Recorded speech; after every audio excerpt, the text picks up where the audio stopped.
আল্লাহ বলে আমার ক্ষমতার জন্য কারো উপর বিন্দু পরিমাণ আমার ডিপেন্ড করা লাগে না। সৃষ্টির শুরু থেকে আমি ক্ষমতার চেয়ারে বসা, মহাবিশ্বের শেষ পর্যন্ত, সীমাহীন ভবিষ্যৎ পর্যন্ত আমি ক্ষমতার চেয়ারে থাকবো।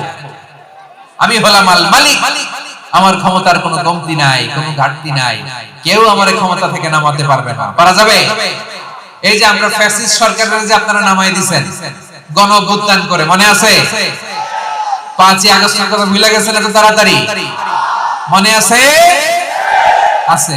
তা আমরা সবাই মিলে যদি একটা গণ অভ্যুত্থান করি, তাইলেই তো আল্লাহর ক্ষমতার চেয়ার থেকে নামায় ফেলানো যায়। হ্যাঁ, যাবে না?